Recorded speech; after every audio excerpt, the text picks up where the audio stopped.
E mais informação da revista FAPESP. E hoje o tema é Paradoxo à Mesa.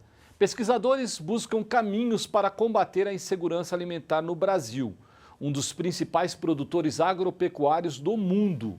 Reconhecido com o Nobel da Paz em 2020, o Programa Mundial de Alimentos da Organização das Nações Unidas estimou que a fome atingiria 270 milhões de pessoas nos 88 países em que o organismo internacional opera, um aumento de 82% em comparação com 2019.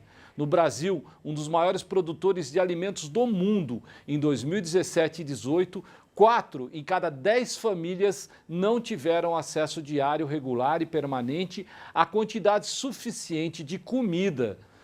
No mesmo período, mais de 10 milhões de pessoas relataram ter fome no mundo.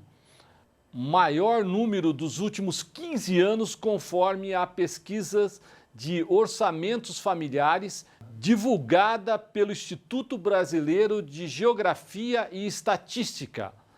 A insegurança alimentar é um problema que requer soluções multidisciplinares.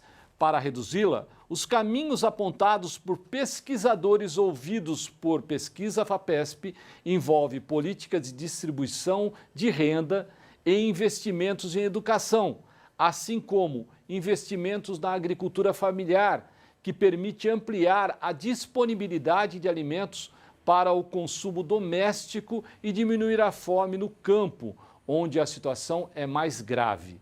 Segundo o levantamento da produção agrícola mundial, elaborado pelo IBGE em 2019, o valor da produção agrícola do país cresceu 5,1% e atingiu 361 bilhões, alta puxada pelos grãos, que somam 212,2 bilhões.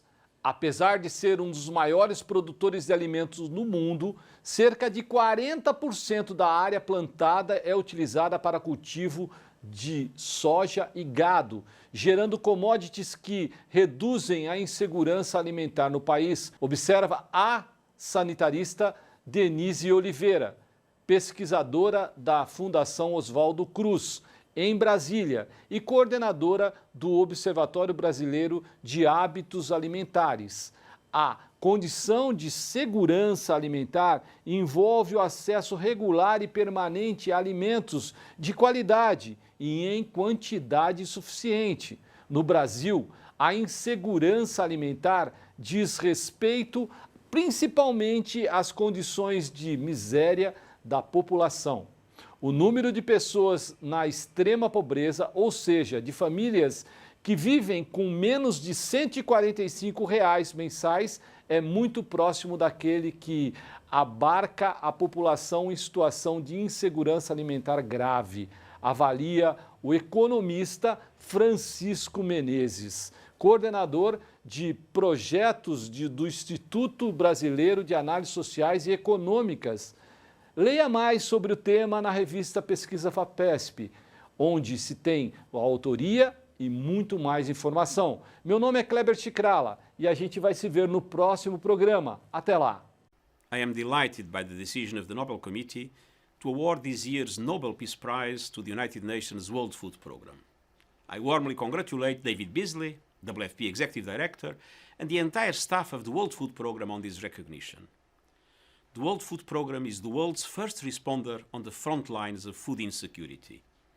In my 10 years as United Nations High Commissioner for Refugees, I had the privilege to work hand in hand with my colleagues from the World Food Programme. And I've seen them in the most remote and dangerous locations, with enormous courage, dedication and competence, serving the most vulnerable of the vulnerable people of this world. In a world of plenty, it is unthinkable that hundreds of millions go to bed each night hungry. Millions more are now on the precipice of famine due to the COVID-19 pandemic. There is also a hunger everywhere for international cooperation, and the World Food Programme feeds that need too.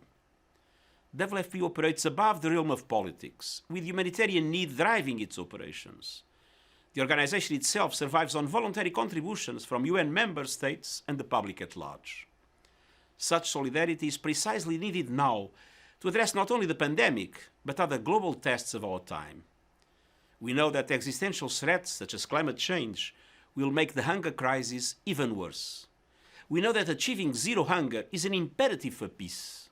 A hungry world is not a peaceful world. I salute the women and men of the World Food Programme, and indeed the entire UN team, for all their efforts to advance the cause of peace and the values of the United Nations, today and every day.